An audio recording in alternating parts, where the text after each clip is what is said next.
Namamasko, suot ang masko, nakasanitize na ang kamay.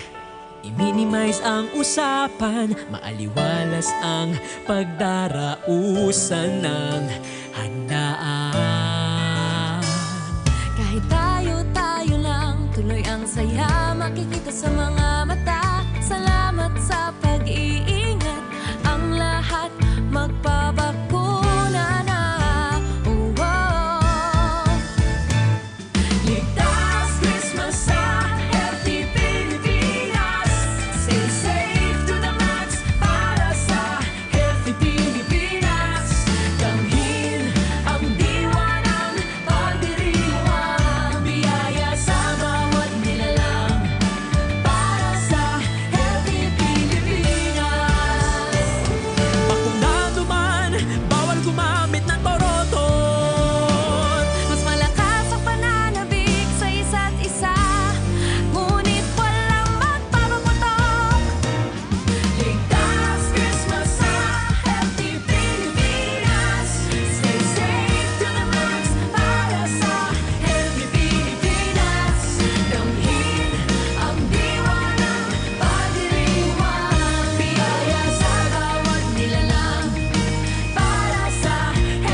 Talk to the People address. With the elections just over 4.5 months away, the President appealed to all candidates to exercise utmost caution and prudence in the conduct of political rallies. Nagbigay din ng paalala ang Pangulo sa ating mga kababayan na sumasama sa mga gathering na ito na ituloy ang pagsunod sa ating mga health protocols. Ang babala ng Pangulo, tayo ay nasa pandemya pa. At ang mga ganitong malaking pagtitipon ay maaring maging super spreader events. As we have been reiterating in all of our briefings, yes, it is true that the number of new and active COVID cases in the country are down significantly. It is also true that there is a new variant of concern. And it is likewise true that we have seen cases of COVID surge in other parts of the world. The government is doing all it can to prepare and be ready for the potential threat posed by the Omicron variant. Just recently, the World Health Organization lauded the country for our genomic sequencing capacity to detect the variants of COVID-19. WHO country representative Rabindra Abeyasinge said that the Philippines is, and I quote, doing a lot more genome sequencing than many other countries in the region, end of quote. Kaya malinaw po na kailangan pa rin nating magtodo sikap, magtrabaho at mag-ingat laban sa COVID. Kaugnay nito, nananawagan ang Pangulo sa Commission on Elections, COMELEC, na tiyakin na masusunod ang social distancing sa campaign rallies. Nagbabala ang Pangulo sa panganib ng recontamination kung hindi masusunod ang mga safety protocols sa panahon ng kampanya. The President's message is clear. To sustain the progress we have made in containing COVID, we must continue the measures that have contributed to the positive strides we have made. Continue to wear your mask, continue to wash your hands, continue to observe social distancing, continue encouraging everyone who has not been vaccinated to get jabbed. Pag tinuloy natin ang mga hakbang na ito, tuloy-tuloy po ang ating maligayang Pasko. Speaking of elections, muling tiniyak ng Pangulo ang isang honest, peaceful, credible at free elections. In the words of the President, the administration will be neutral. Samantala, pinag-utos rin ng Pangulo sa mga ahensya ng pamahalaan at mga lokal na pamahalaan na bantayan ang sitwasyon ngayong may paparating na bagyo at magsagawa ng lahat ng kinakailangan na paghanda. Hinikayat din ng Pangulo ang publiko, lalo na ang mga nasa lugar na dadaanan ng bagyo, na agad lumikas kapag mayroong advisory ang kani-kanilang LGU. Inatasan din ng Pangulo si Secretary Eduardo Anyo na maghanda ng drug war report na nakasaad kung gaano karami ang illegal na droga na nasabat o nakumpiska ng mga otoridad sa loob ng kanyang termino. Nagbigay din ng kanyang ulat si Vaccine Czar Secretary Carlito Galvez Jr. kagabi sa Talk to the People. Ayon sa kanya, may inaasahan tayong 24 million doses ng COVID-19 vaccines this week. This is an unprecedented figure according to our Vaccine Czar. Dahil pumapalo lamang tayo ng on the average 7 million doses per week sa ating previous deliveries. Dahil sa steady supply ng vaccine, maaring expand ng pamahalaan ang pag-administer ng booster shots sa general population simula first quarter ng 2022, ayon kay Secretary Galvez. Gagawin itong by phases. It bears stressing that we are now able to talk about booster shots because we have an ample supply of vaccines. So for those who have not yet gotten vaccinated, there really is no excuse not to get your shots. Hindi po tayo magsasawa at mapapagod na ipaalala sa ating mga kababayan. Magpabakuna na po kayo, especially since we have another round of National Vaccine Days. More on this in a short while. Sa usaping bakuna, nagpapasalamat kami sa mamamayan ng the Netherlands at ang Dutch government dahil natanggap namin kagabi, December 13, ang 1,526,400 doses ng Janssen vaccine na kanilang donasyon. Ito ang unang batch ng donation ng the Netherlands. Inaasahan na may darating pang 2 batches ng nasabing bakuna ngayong buwan na pawang donasyon pa rin ng Dutch government. Maraming salamat po sa inyo. Kagabi rin dumating ang 859,950 doses ng Pfizer vaccine na binili ng ating pamahalaan. Nasa halos 55 million ang first doses na na-administer, almost 38 million ang nakatanggap ng 2 doses, habang nasa mahigit 3.6 million ang nakakuha ng single dose ng Janssen. Samantalang nasa mahigit 800,000 ang booster shots na in-administer. Sumatotal ay nasa higit 97 million ang total doses administered ayon sa National COVID-19 Dashboard as of December 13, 2021. Bukas na po ang simula ng second round ng National Vaccination Days, kung saan 7 milyon ang target natin na mababakunahan. Samantala, sa mga lugar na maapektuhan ng paparating na bagyo, nagbigay ng advisory ang National COVID-19 Vaccination Operations Center na gagawin ang second round ng bayanihan bakunahan sa December 20 to 22. Kasama dito ang Region 5, ang Mimaropa sa Luzon, ang Region 6, 7, and 8 sa Visayas, at Region 9, 10, 11, 12, Caraga at BARM sa Mindanao. Sa mga lugar naman na hindi ko nabanggit ay tuloy pa rin po bukas hanggang December 17 ang inyong bayanihan bakunahan. Kaugnay pa rin ng bayanihan bakunahan, naglabas din ng advisory ang Civil Service Commission na nananawagan for volunteers para sa second round ng ating National Vaccination Days. Part of the Civil Service Commission advisory reads, and I quote, "The Commission enjoins all government agencies and their officials and employees, irrespective of position, rank and status to volunteer. Volunteers shall be considered on official business and in the performance of their functions, and shall be entitled to official travel allowances and other related expenses subject to the availability of funds and pertinent accounting, auditing, and budgeting rules and regulations.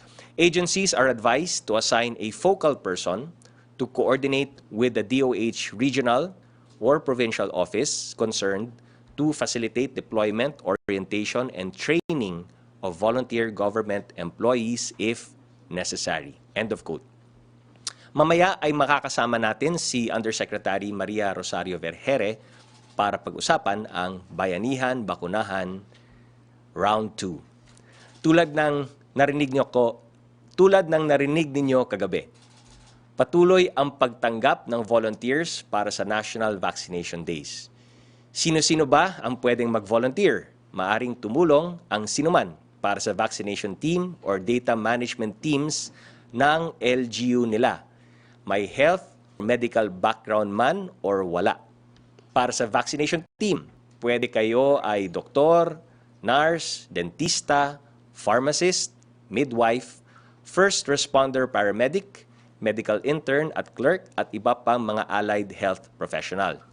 Para naman sa data management team, dito po papasok ang mga data professionals, guro at school personnel, accountant, estudyante, kawani ng pamahalaan at iba pang non-health professionals. For close to 2 years, we have been hailing our medical frontliners as our new heroes. And right now, they stand to benefit if a greater percentage of our population is vaccinated. The past few days, we have seen posts from major hospitals in Metro Manila who happily report that they have no new COVID cases or that the number of regular medical cases outnumber their COVID patients. Ito po ay resulta ng malawakang pagbabakuna. Our medical frontliners in Metro Manila will have more time for their families because we have been able to vaccinate a substantial portion of our population in the National Capital Region. Now, we have to replicate this around the country.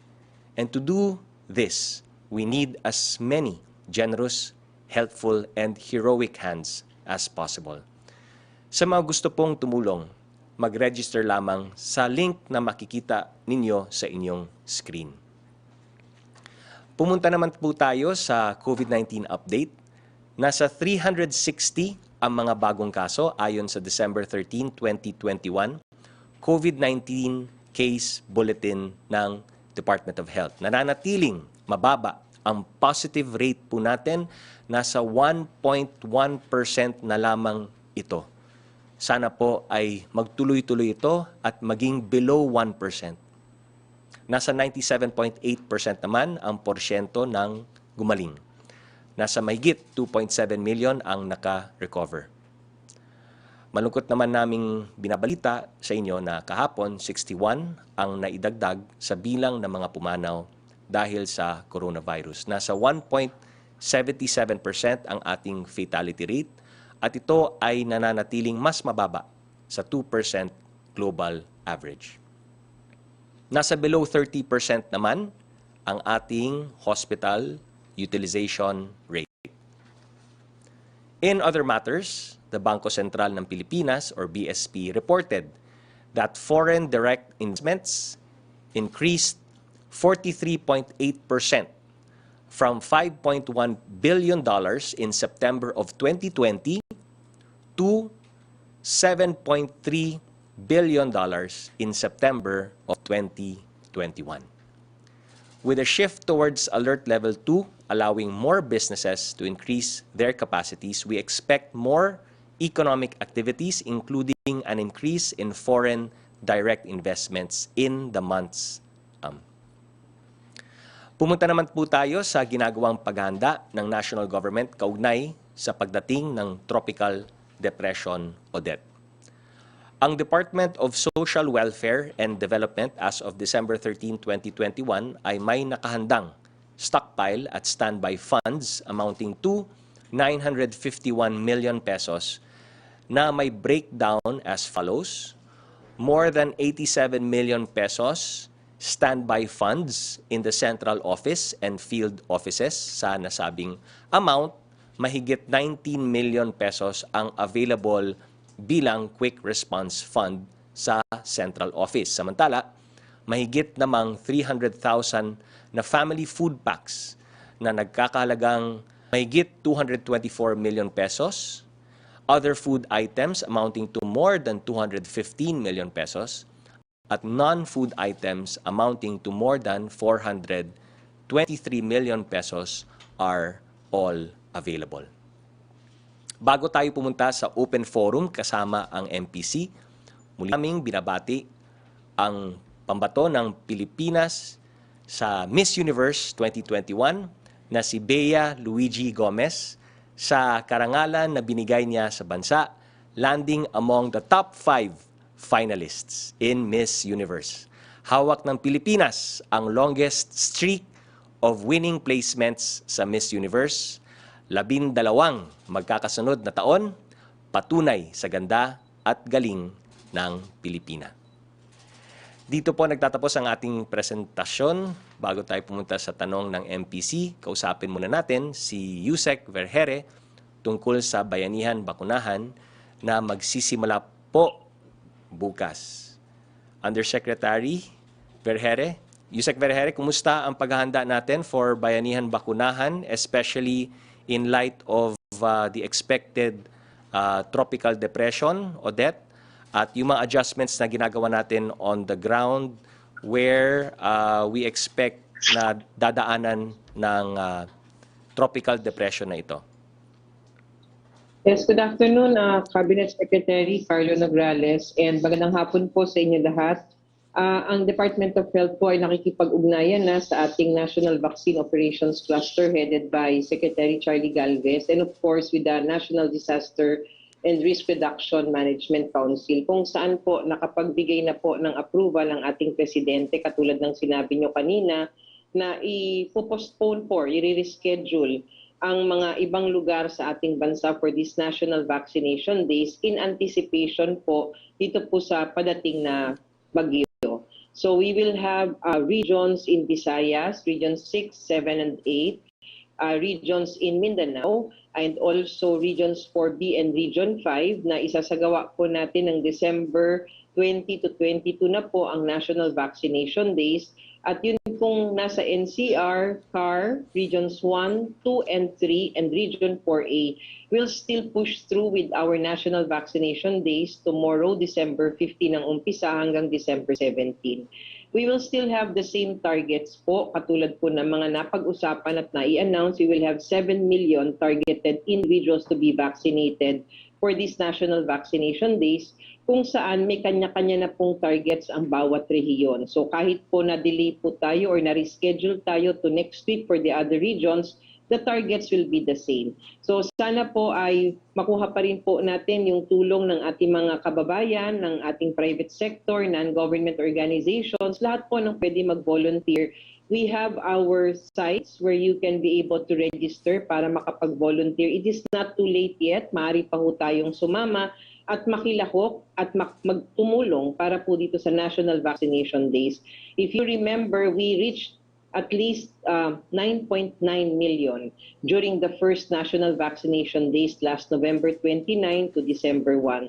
So sana po may pakita ho natin uli ang ating spirit of bayanihan with this coming second phase of our National Vaccination Days para maabot po rin po natin yung target natin of 7 million and we can vaccinate those who are still unvaccinated in our population.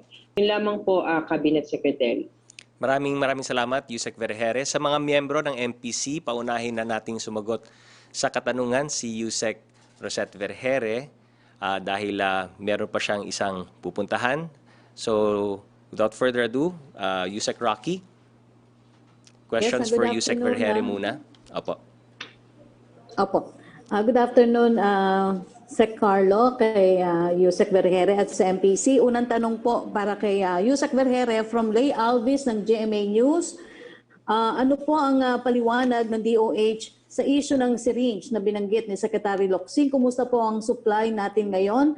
Hanggang kailan po makukover ng ating inventory o pang ilang buwan pa ito? Similar question with MJ Blanca Flor ng Daily Tribune. Yes, Yusek Rocky, no? So unang-una po, gusto ko lang namin ipaalam sa ating mga kababayan, wala naman po talagang issue sa ating mga hiringgilya. Ito pong ating mga hiringgilya na atin pong kailangan para sa COVID-19 vaccination, meron ho tayong sapat na supply. Bagamat ang atin pong ideal no, na ginagamit for these Pfizer vaccines would be the 0.3 ml na hiringgilya, ngunit because of the global shortage across the globe, tayo po ay gumagamit ngayon ng alternative which are the tuberculin syringes. At nakapagbigay po tayo ng pondo sa iba't ibang mga rehiyon natin para makabili tayo nitong alternative natin na syringe. We also have received already our supplies from UNICEF, about 3.6 million worth of 0.3 ml syringes na naipakalap na natin po sa iba't ibang rehiyon. Doon po sa mga ibang mga pangangailangan natin, sukat naman po at sapat ang ating mga pangangailangan for now. So with these syringes, these are the 0.3 ml syringes, meron po tayong parating pa ng mga around 40 million sa unang parte ng taon next year. So we are forecasting na pagdating po ng next year, we will have enough supplies of these 0.3 ml syringes. Opo. Second question po mula kay Red Mendoza ng Manila Times. Yusek Vergere, tumataas na ang kaso ng Omicron sa UK at may naitala na rin isang namatay dahil sa variant. Ikukonsidera ba ng DOH na isama ang UK sa red list countries? Yes, Red. No? So actually, meron ho tayong ginagamit na metrics para makapag-classify tayo ng bansa as to red, yellow, and green. Sa kasalukuyan po, ang United Kingdom, ang kanilang incidence rate ay mataas, ngunit ang kanilang 2-week growth rate po at 1-week growth rate ay hindi po pumasok doon sa threshold para maging red-listed country sila. So ngayon, they are still part of the yellow-listed country. We are monitoring the situation daily at kung sakaling ang mga bansa ay biglang umakot doon sa threshold na tinatawag natin based on our metrics, we immediately classify them into red countries kahit wala pa po doon sa time period of assessment for the IATF. Pero sa ngayon, UK is in the yellow-listed countries. Opo.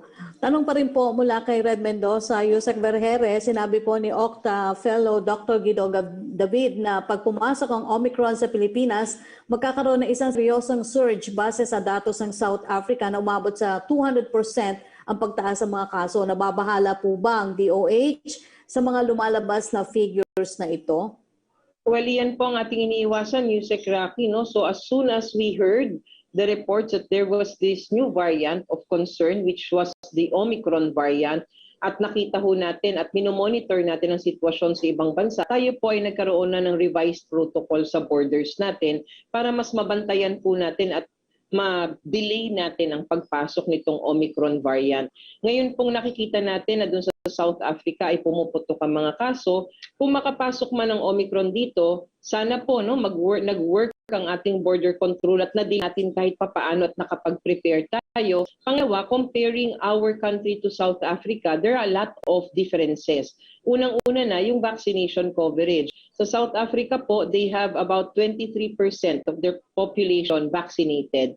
Dito po sa Pilipinas, based on total population, we are at about 37% vaccinated at halos more than 50 million na po ang may first dose ng bakuna. At patuloy pa rin ho tayo nagra-ramp up ng ating pagbabakuna. So with all of these interventions that we are doing, hopefully, we do not have this kind of situation like South African countries right now. Opo. Thank you, Yusek Vergere. Secretary Karlo. Yes, maraming salamat. Sa ating mga kaibigan mula sa MPC who is joining us via Zoom, meron ba kayong mga katanungan para kay Yusek Vergere? Folks, Carlo, good afternoon. Sir, just one question for Yusek Vergere from me. Yes, go ahead. This is Rich Terada, yes. Go ahead. Hi, good afternoon, Yusek Vergere. Ma'am, just a clarification po dun sa nabanggit ni FDA Chief Eric Domingo. Did we understand it right that yung bakuna for children would require a new purchase because it requires a different formulation? Tama po ba yun? Do we have appropriations or are we ready to purchase if ever? Yes, Rish, no? So, yun pong mga bakuna para sa bata kasi, ang sinasabi po ng Food and Drug Administration, base sa pag-aaral, hindi siya bagong formulation, pero mas konti yung dose na ibibigay sa kanya. So kung ganun po ang pagbabasihan natin, ibig sabihin, parehong bakuna pa rin. Hindi na kailangan bumili ng panibago. Ngunit ang dosing nila magkakaiba versus the adult dose na meron tayo ngayon. Kung sakasakali magkakaroon ng mga bagong formulasyon ng bakuna at kailangan natin bumili, meron po tayong na-approve na sa budget natin for 2022 na nakalaan naman para sa booster doses ng ating mga adults at saka para sa mga kabataan 0 to 11 years old. So we have the budget for that.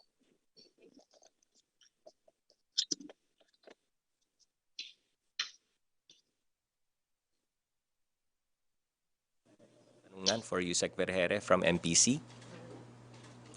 Wala na, Yusek Rocky. Or we go to Mela. Mela Lesmoras ng PTV.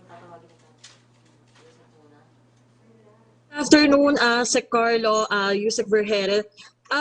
Sec Nograles, unahin ko lang po kasi December 14 na ngayon at bukas ay mapapaso na yung umiiral na alert level 2 sa buong bansa at maging yung mga travel restrictions. Itatanong ko lang po sana just to manage the expectation of the public din. Kailan kaya magkakaroon ng panibagong anunsyo sa bagong alert level at travel restrictions sa bansa? Meron po kaming IATF meeting mamaya. Pagkatapos po nito. So asahan po ninyo na maglalabas kami agad ng advisory or statement kung kinakailangan. Opo. And Secretary Nograles, kasi nalalapit na rin magsimula yung simbang gabi at alam naman natin na maraming mga kababatayong nagpa-participate dito. Ang IATF po ba ay magkakaroon din ng separate guidelines para sa simbang gabi o ang susundin lang din po ay kung ano yung alert level ay naiiral sa isang lugar? Opo, we already have sufficient guidelines na nailabas na rin po natin. So susundin lang po natin yung mga guidelines na iyan. Although obviously sa IATF meeting mamaya ay maaaring pag-usapan din namin yan. If ever maglalabas na naman siguro ng reminders, no? Ang DH pati ang PCOO at ang aming tanggapan, reminders lamang sa pagsunod ng mga umiiral na guidelines for our respective alert levels. Especially when it comes to religious gatherings, kasama na dyan yung simbang gabi. Opo. And sa bagyo naman, sa bagyong Odette, Secretary Nograles, I understand na talagang handa na yung ating iba't ibang ahensya ng pamahalaan ukol dito. Pero may mga ekspertong nagsasabi na talagang malakas at matindi yung magiging pagtama nito kung hindi magbabago yung mga kalukuyang datos. Si Pangulong Duterte po ba ay nagpaplanong makipagpulong or makausap talaga yung mga lokal na pamahalaan ng mga lugar na tatamaan ito? At yung iba nag-worry lang na baka meron nga tayong better Christmas sa COVID-19 situation pero tatamaan naman ng bagyo. Ano po kaya yung masasabi rito ng Malacanang? Yung NDRRMC naman po natin ay patuloy na nagmo-monitor, pati na yung whole of government natin. In all our respective mandates and jurisdictions, ginagawa na po natin ang lahat ng paghahanda na kinakailangan natin gawin at ang pakikipag-ugnayan natin sa mga local government units. So we're monitoring this tropical depression very closely.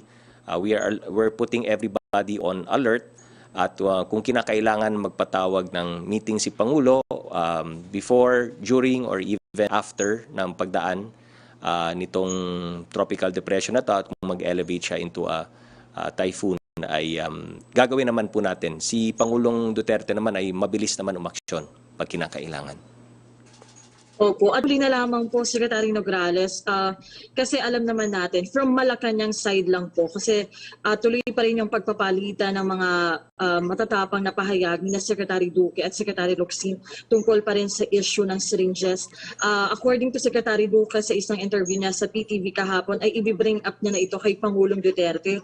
Napag-usapan po ba ito kagabi magkaharap-harap ang ilang miyembro ng gabinet at si Pangulong Duterte at ano po kaya yung masasabi ni Pangulong Duterte pa maiwasan na yung mga ganitong issue na mismong mga cabinet members po ay nagkakaroon ng mga magkakaibang pahayag? Well, sa talk to the people kagabi ni Pangulong Duterte, hindi naman siya kasama sa agenda doon. So hindi napag-usapan doon sa talk to the people per se. Subalit, nakarating naman po itong bagay nito sa Office of the President at asahan po ninyo na kami po, tayo po ay magkakaroon tayo ng mga updates at mabibigyan din ng linaw ang lahat na ito sa susunod na pagkakataon. Okay, thank you so much po, Secretary Nograles, kay Yusek Berhere at kay Yusek Rocky. Okay, back to you, Yusek Rocky. Yes, thank you, Mela. Secretary Karlo, tanong mula po kay Danes Kapanti ng GMA News online. Is the palace in favor of BSP's decision to raise the faces of Filipino heroes who died defending our country from Japanese forces on the 1,000 peso bill? Actually, nasagot na po ito ng BSP at gaya ng sinabi ng BSP Governor Joko, ang sinabi naman niya na yung 1,000 peso bill natin that shows the faces ng ating heroes and martyrs na si Jose Bad Santos, si Vicente Lim, Josefa Llanes Escoda ay mananatiling in circulation naman po. At itong bagong 1,000 peso bill featuring yung Philippine Eagle po, yan po ay yung polymer series po natin na ginagawa naman po ng BSP as test circulation din para malaman natin at ma-validate po natin kung totoo nga yung polymer is more hygienic, more environmentally friendly, and more secure kesa sa mga dating nating ginagamit na materials for our peso bills. So, hindi po ma-monetize ang ating 1,000 peso bills featuring our three national heroes and martyrs. Ito lamang ay yung featuring yung Philippine Eagle ay for test circulation lamang po to test the polymer material. Opo. So, ang second question po niya, does this mean that erasing Filipino heroes on the Philippine banknotes is now the policy of the administration? Similar question with Laila Laveria na Inquirer. Again, paliwanag ng BSP, ito po ay test circulation lamang na if the timeline is correct, it will be done according to BSP in April of 2022. So kabilang yan ang test circulation para nga to validate the polymer material, kung ito ba ay environmentally friendly, kung ito ba ay more hygienic, especially in light of this COVID-19 pandemic that we are still currently facing, and if it is more secure. Opo, ang third question niya, is there a need for such policy of erasing heroes on banknotes as far as the palace is concerned? Again, yung 1,000 peso bills that features our three martyrs and heroes will not be demonetized. So maliwanag po yun sa paliwanag ng BSP through the BSP Governor Jokno. Thank you, Secretary Karlo. Okay, salamat, Yusek Rocky. Let's go now to Trisha Terada. Hi, good afternoon, Secretary Carlos. Just follow-up lang po dun sa BSP's new design. No? Many did not like the design, and yun nga po nag-express ng sentiments that they prefer the photos of the World War II veterans in the banknote. Will the President heed the call, sir, na ibalik po yun? Also, nabanggit nyo nga pong hindi ide-demonetize, pero hanggang kailan, sir, tong test run na to? Ibig sabihin po ba, kung halimbawa, sabihin natin maging successful, ang ilalagay po doon sa polymer are still our heroes or the faces of our heroes? I think sa timeline, Trish, kung tama yung pagkaintindi natin lahat, no, April magsa-circulate yun. So that will be part of the test circulation. And so after that, as it runs its test circulation, I don't know how many months it will take for them to be able to verify or validate yung advantages nga ng polymer. So by that time, then actually, frankly speaking, this is only for test circulation. So we will now be, maaasahan na lang natin sa BSP kung gaano katagal yung test circulation if indeed April pa magsisimula. So kumbaga sir, temporary lang po itong pagpalit ng design. According to BSP, they say it's cyclical. Ang pag-feature ng different sa different banknotes. Number one. Number two, again, apart from validating the advantages, the so-called advantages ng polymer, it also will help them, no, in terms of ensuring na walang mas secure ang ganitong klaseng banknote. So, with that, then I think ganun yung paliwanag ng Bangko Sentral ng Pilipinas. Pero sir, itong appeals ng mga tao and naging reaction ng publiko sa pagpapalit ng design, although you say it could be temporary, nakarating na po ba ito kay Pangulo, and how did he react to this? And can you help us understand why he decided this way? Kasi marami nga pong pakiramdam nakaka-insulto to sa kasaysayan at saka sa mga nagawa ng ating heroes. Well, yung emphasis naman talaga ng BSP in doing this whole exercise is for security purposes, no? Apart from testing the polymer material, and part of it also is yung paliwanag din ng BSP na yung 1,000 peso bills kasi natin is one of the most sinusubukan na i-fake, 'di ba? And it's the most widely circulated bill.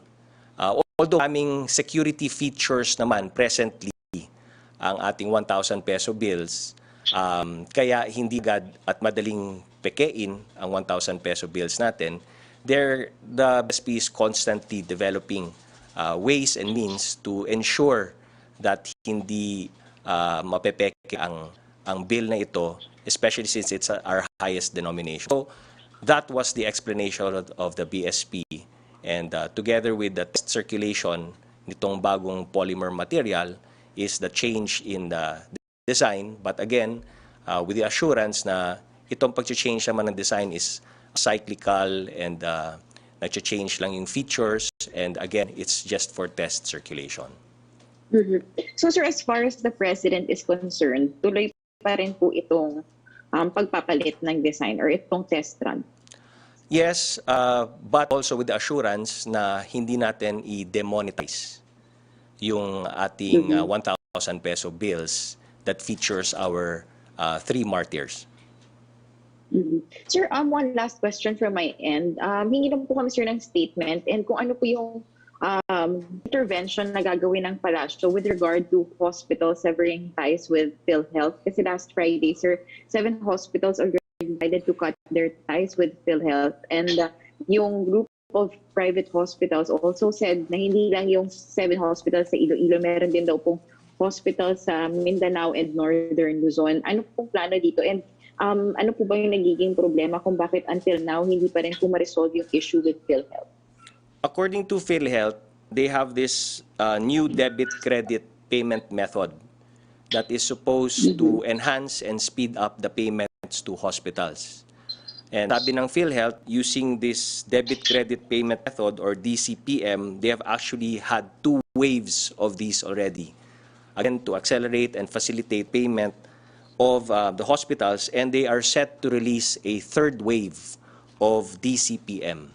So ang panawagan po ng PhilHealth sa lahat ng mga hospitals is to avail of this DCPM payment method, especially since they are now going through and preparing for 3rd wave. So yung Malacanang may appeal po sa hospitals? Sorry, I missed that. May appeal po yung Malacanang sa hospitals who are planning to cut their ties with PhilHealth? Well, ang directive lang naman sa PhilHealth is to immediately makipag-ugnayan agad sa mga hospitals, and si Pangulong Duterte has already issued a directive in previous cabinet meeting na rin na to pay the hospitals immediately. Bayaran agad ang mga hospital. So because of that directive, nagkaroon itong debit credit payment method, which again nag 2 waves na nga. And then now, PhilHealth is already preparing everything to do the 3rd wave. So, ang panawagan nila sa mga hospitals ay to cooperate at with their DCPM method so that mas mabilis mabayaran. All right. Thank you very much, Spokes Karlo. Salamat po. Salamat, Trish. Yusek Rocky, back to you. Opo. Secretary, ibigay ko na lang muna itong tanong ni follow-up question ni Tuesday New ng DCBB. After daw po ng validation na maganda yung polymer materials, ibabalik na rin po yung faces ng 3 heroes sa 1,000 peso bill kapag nag-mass printing ulit sila gamit ang polymer? Sa pagkakaalam ko, ang BSP ay meron po silang committee or a body that does the designs. So, then from there, ay dadaan sa proseso yan. And then from there, then it will follow the process. So ayoko rin pangunahan ano maging desisyon ng BSP with regard to ano yung magiging design ng 1,000 peso bill na yan after the test run. Okay. Yung tanong po mula kay Ivan Mayrina ng GMA, nasagot mo na Secretary about dun sa kay Secretary Locsin. Maricel Halili ng TV5 request po sa statement from Palace regarding dun daw po sa secret plot to invade Sabah. Fake news po. We will not anymore add any statement to that. But that is actually fake news. Opo. Yung tanong po ni Ellison ng Manila Bulletin ay nasagot nyo na about dun sa possible IATF guidelines for Simbang Gabi. Ang tanong ni Joel Pereño ng DWIC ay nasagot nyo na rin sa inyong presentation, Secretary, about dun sa pag-aproba ng rekomendasyon ng DOH at NTF dun sa second round ng vaccination dahil po sa bagyong Odette. Same question po sila ni Laila Salaveria ng inquirer, ni Sir Rosa Licos ng UNTV at ni Aileen Taliping ng Abante Tonight. Tanong po ni Joel Peleño ng DWI, ano daw po ang epekto ng cancellation ito sa kabuang target ng vaccination ng pamahalaan? Ang follow-up naman po ni Rosalie dyan, ilan na po yung target doses na may administer sa December 15 to 17 kung mapupuspo po sa ibang lugar? Yes, narinig natin si Yusek Vergere kanina at nabanggit nga po na the target remains the same. Yung 7 million na target po natin para sa bayanihan bakunahan.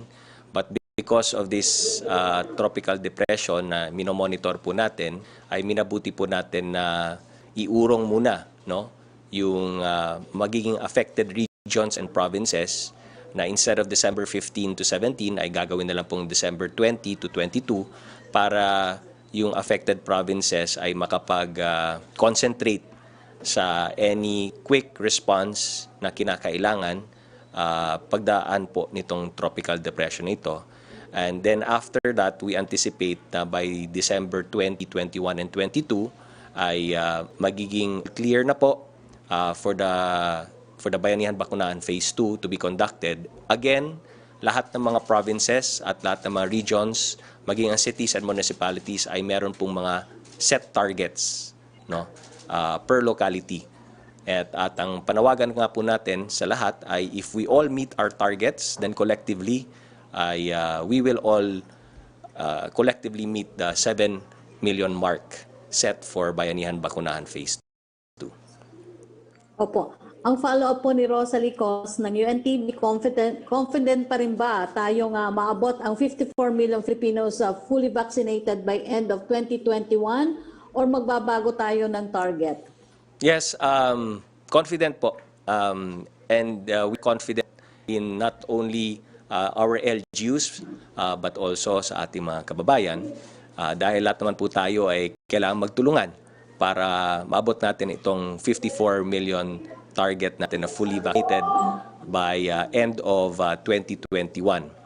Yung Bayanihan Bakunahan ay maging malaking tungpo sa pag-abot natin sa target na yan.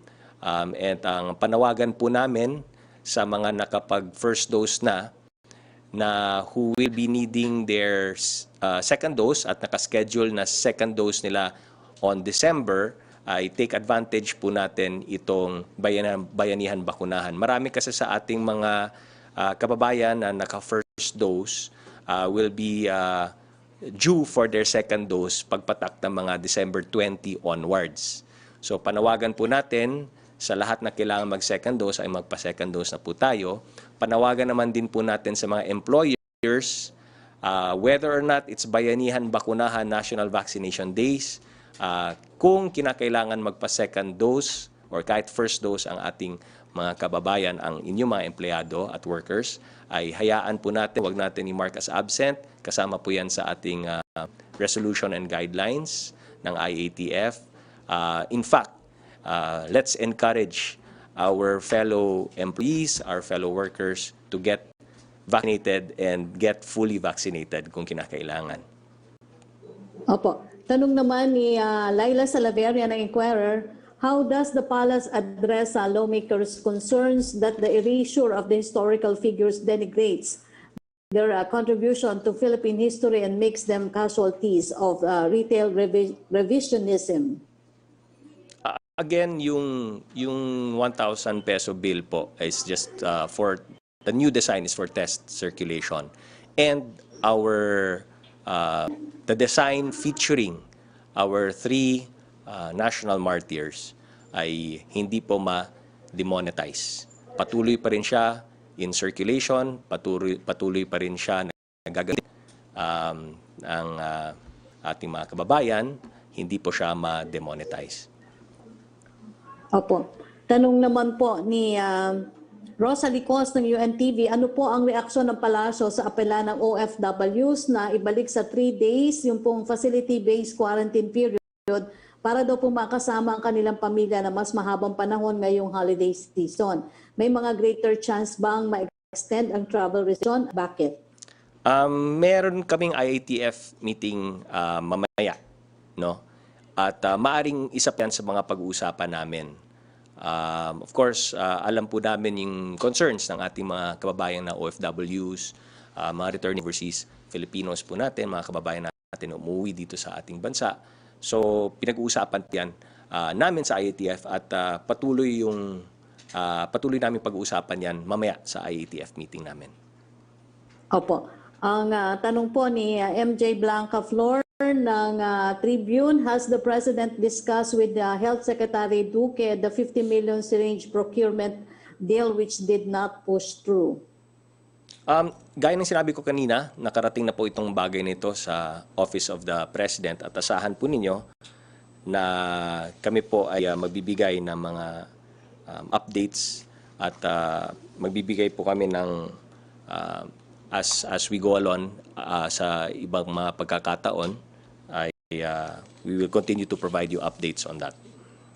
Opo. Pero ang follow-up po niya, will the President, he intervene to address and stop the infighting in his cabinet? Similar question with Lay Alvis ng GMA and Red Mendoza ng Manila Times. Opo, we'll continue to give updates na lang on that as we go along. Opo. Yung tanong po ni Maricel Halili ng TV5, yung tungkol sa new travel guidelines, sasagot nyo na po dahil effective until tomorrow na December 15. From Aidin Taliping ng Abante, ipinapaabot ng mga biyahero mula Cavite, baka daw po hindi pa alam ng palasyo, nagtaas na po ng singil sa pasahe ang mga bus mula 45 pesos bago mag-pandemic, ngayon 65 pesos na po, and other bus 70 pesos. 20 to 25 pesos po ang itinaas at hindi alam kung aprobado ba ito o may basbas ng FRB. Sana daw po maklarify ito ng palasyo. Amin na po yan kinoling attention ng LTFRB. Nirefer na po namin yung concern na yan sa LTFRB. Opo. Mula po kay Miguel Aguana ng GMA News, in terms of provision for education, a UNESCO report shows 30% of households borrow for schools expense such as uniforms and school supplies. This even if public schools are free in the country. What are we doing to support these families? Actually, nagtutulungan naman po ang national government at ang LGUs dito sa pagbibigay natin ng mga kagamitan sa ating mga estudyante. So it's really a partnership between national government at ang ating mga local government units. Opo. At second question po niya, how much have we so far spent for public education in primary and secondary levels? The DepEd, Department of Education, has the exact figures, so I will have to refer you to DepEd. Opo. From Ivan Mayrina ng GMA News, sa pagdinig po sa Senado, inireklamo ng mga farmers sa La Trinidad, Benguet ang mga smuggled na mga gulay mula po sa China, lalo na peak season pa naman ng mga gulay ngayong Disyembre. Nang tanungin po ni Senator Lacson ng DA at Customs kung paano nakakapasok ang smuggled na gulay, ay tila nagturuan ng dalawang ahensya at hirit ni Senator Lacson, baka may nangyayaring interagency conspiracy. Ano daw po ang reaction ng Palace? Wala pong interagency conspiracy na nangyayari. The Bureau of Customs and the Department of Agriculture are working together para ma-curb po ito smuggling ng gulay at smuggling per se. No? At napaka-importante po ng kooperasyon at mga information na pwedeng masupply ng ating mga kababayan. Kung meron po kayong nalalaman about smuggling, whether sa gulay mayan or sa ibang bagay, ay agad pong isumbong sa naukulan. Meron po tayong hotline 8888 na pinipresenta din po ni Executive Secretary Medialdea kagabi sa Talk to the People ni Pangulong Duterte. Nakita nyo naman na napakarami na pong mga inireklamo sa 8888 na agad binigyan tugon ng inyong pamahalaan. So the hotline is there for purposes of people to report immediately to us kung meron bang kayong nalalaman. Kabilang na rin po dyan yung sa smuggling. So we continue to crack down on illegal smuggling. We continue to crack down siyempre dun sa smuggling ng mga gulay dahil alam naman po namin na ang tatamaan talaga dito ay ang ating mga magsasaka at mga mangingisda. Opo. From Chris Jose ng Remate Online, ano po ang reaksyon ng Malacanang sa forma pagtras ni Senator Bongo sa presidential race? May napipisil na po ba ang Pangulo kung sino po ang susuportahan niya sa pagkapangulo sa eleksyon po sa susunod na taon? Similar question po yan ni Maricel kay Maricel Halili ng TV5. What's next for PDP Laban? Will the party support and candidate from the lineup? This is relatively very new developments on the ground. So we will continue to provide you updates as it kalong. Ganon din po yung sa partido ng PDP Laban. Siyempre mag-uusap po yung mga miyembro, mga opisyalis ng aming partido.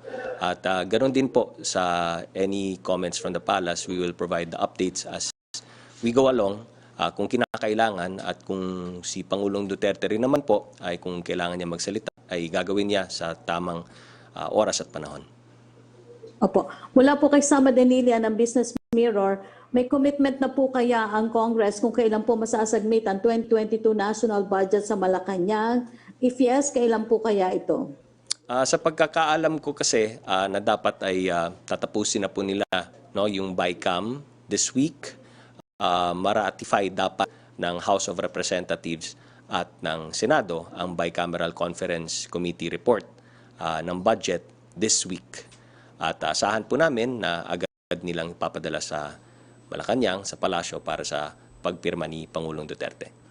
Opo, may pahabol lang po si MJ Blanco Flor ng Daily Tribune. May we get Palace clarification on President Duterte's pronouncement last night that his administration will be neutral in the 2022 election? Does it mean na wala po siyang i-endorso sa pagkapangulo? Ano po ang ibig sabihin niya sa pagiging neutral?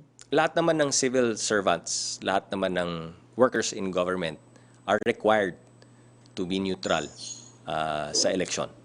So yun lang po yung reminder ni Pangulong Duterte sa lahat ng mga civil servants ay to remain neutral during elections. Thank you, Secretary Karlo at sa MPC.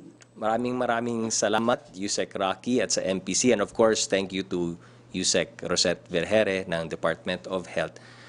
Ngayong gabi ay forecasted ang pagpasok ng Tropical Depression Odette. Nananawagan kami sa lahat, lalo na po sa mga residenteng nakatira sa direksyong tatahakin nitong bagyo. Mag-ingat, mag-imbak ng pagkain at tubig, ihanda ang flashlight at mga baterya, kung sakaling mawala ng kuryente at makipagtulungan sa inyong local government units sakaling mangailangan ng paglikas sa mas ligtas na lugar. Stay safe po, stay dry, maging laging handa, higit sa lahat. Manalangin tayo sa kaligtasan ng ating mga kababayan. Mga kababayan, ulitin ko po, sa mga pagkakataong ito, kailangan nating magtulungan. God bless. Maraming salamat po. Let's sing Merry Christmas and a happy holiday. This season may we never forget the love we have for Jesus. Let him